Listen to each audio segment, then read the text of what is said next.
Welcome friends, आज हमने आपके लिए जो आपके sample question paper class 11th के लिए बोर्ड द्वारा रिलीज किया है उसका आपके ए पार्ट है वो इस पार्ट में सोल्व किया है, जिसमें आपके 2 पैसेज हैं। आइए स्टार्ट करते हैं। सेक्शन ए जो रीडिंग का है उसमें आपके 8 मार्क्स के 2 पैसेजेस दिए जाएंगे। आइए देखते हैं पैसेज को कैसे सोल्व करते हैं और ये हमने इसमें सोल्व करके आपको बताया है।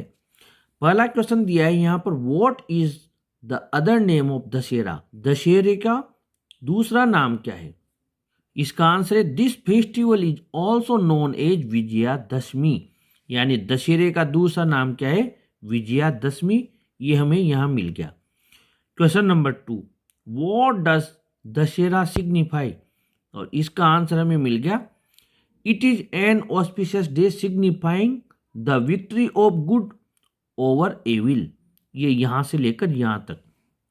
Question number 3, what is the Sanskrit meaning for Dussehra. दशहरे के लिए संस्कृत में क्या मीनिंग है, क्या अर्थ है? और इसका आंसर हमें ये मिल गया, Sanskrit word that utterly translate into Dussehra और remover of bad fate, it celebrates the triumph of dharma. ये यहां तक हमारे आंसर कंप्लीट हो गया। हु किल्ड रावण, रावण को किसने मारा था? इसका आंसर है लॉर्ड राम किल्ड रावण, यानी हु की जगह लॉर्ड राम लिख देंगे, lord Ram killed Ravana. Question number 5, which epic does have the symbolic value of Dussehra. तो the symbolic value of this festival is rooted in the Hindu epic Ramayana. ये आंसर हमें यहां मिल गया। Question number 6, name the kingdom of Ravana, Ravana के साम्राज्य का नाम लिखिए। तो यहाँ पर ये लंका, ये रहा रावण का साम्राज्य, यहाँ लिखा हुआ है Ravana the king of Lanka, Lanka का राजा। तो name the kingdom of Ravana, तो the kingdom of Ravana was Lanka. Name Ram's wife, Ram की पत्नी का नाम। और हमारे ये जो आंसर है वो यहाँ पर है राम्स वाइफ सीता, राम की पत्नी का नाम क्या है? यहाँ पर ये मिल गया सीता। और question number 8, what is the synonyms of reasons, यानी रीजन्स के सिनोनिम्स क्या हैं? सिनोनिम्स का मतलब है यहाँ पर समानार्थक शब्द, उसके पर्यायवाची।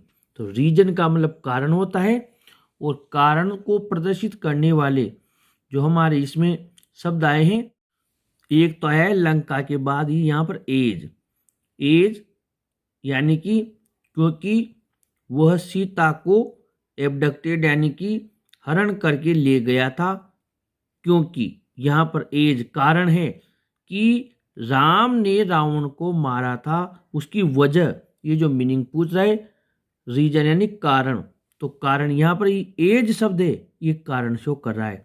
और यहाँ पर ये वाई, ये भी कारण शो कर रहा है। This is also the reason why effigies of Ravana, his brother Kumbhakarna and son Meghnad are burned.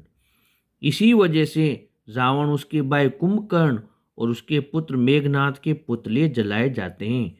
यहाँ भी रीजन क्या शो कर रहा है? वाई, यहाँ पर कारण शो कर रहा है, इसलिए रीजन्स के सिनोनिम्स एज और वाई होंगे। Question number 9, what is the other word for different from the passage. Different यानी अनेक प्रकार के, अलग अलग के लिए पैसेज में कौन सा दूसरा शब्द आया है? दूसरा शब्द वेरियस, यानी अनेक भागों में, देश के अनेक भागों में उनके पुतले जलाए जाते हैं। वेरियस इसका यहाँ पर डिफरेंट का दूसरा शब्द है। और यहाँ पर है डिफीट, हार का अपोजिट, हार का अपोजिट जीत होता है।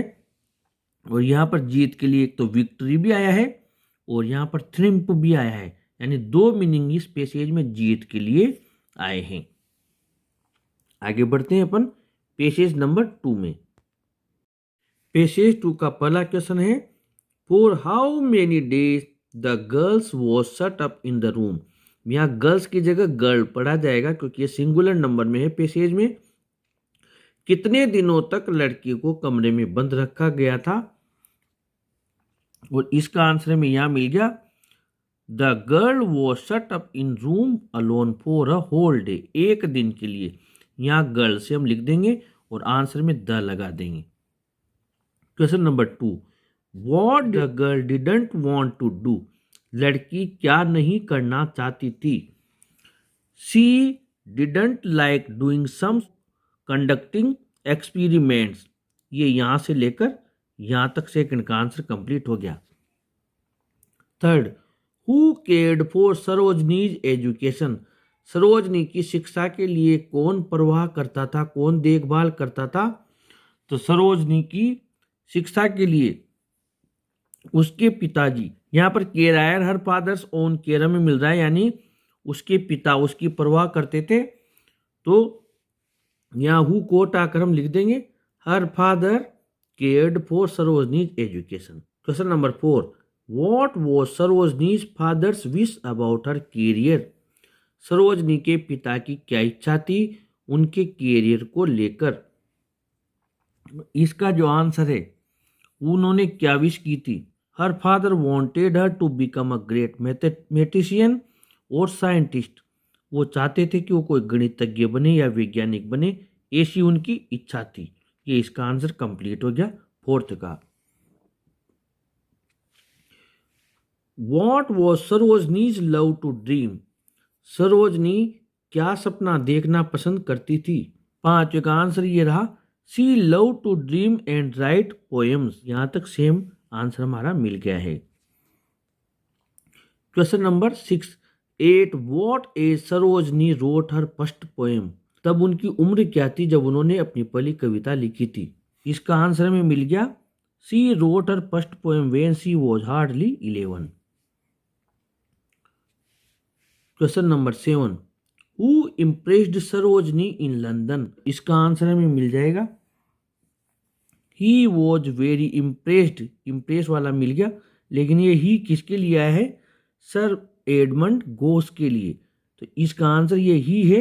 ये कौन है, सर एडमंड गोस। तो यहाँ पर हमारा आंसर हु की जगह हम सर एडमंड का नाम यहाँ लिख देंगे। अब 8वां है, give one word for the who is expert in science from the passage. जो व्यक्ति साइंस में एक्सपर्ट होता है उस व्यक्ति का एक शब्द में नाम बताइए। तो साइंस में एक्सपर्ट तो साइंटिस्ट ही होता है, और इसका मीनिंग हमें यहाँ पर साइंटिस्ट का ये मिल गया। अगला question, give masculine gender for mother from the passage. माँ के लिए पुल्लिंग वाला शब्द इसमें से पैसेज में से ढूंढ कर बताओ। तो मदर का पुल्लिंग तो फादर ही होता है, यहाँ पर फादर हम लिख देंगे। हमारा आंसर फादर हो जाएगा। और एक और वन वर्ड है, give one word for the person who lives in India from the passage. वह व्यक्ति जो भारत में रहता है उसे क्या कहते हैं। इंडिया में रहता है जिसे क्या कहते हैं, तो इंडिया में रहने वाले को इंडियन कहते हैं। और इसका यह आंसर यहाँ पर कंप्लीट हो गया, इंडियन। अगले पार्ट में हम राइटिंग वाला पार्ट सोल्व करेंगे। आप चैनल के साथ बने रहें, चैनल को जरूर सब्सक्राइब करें। Thank you.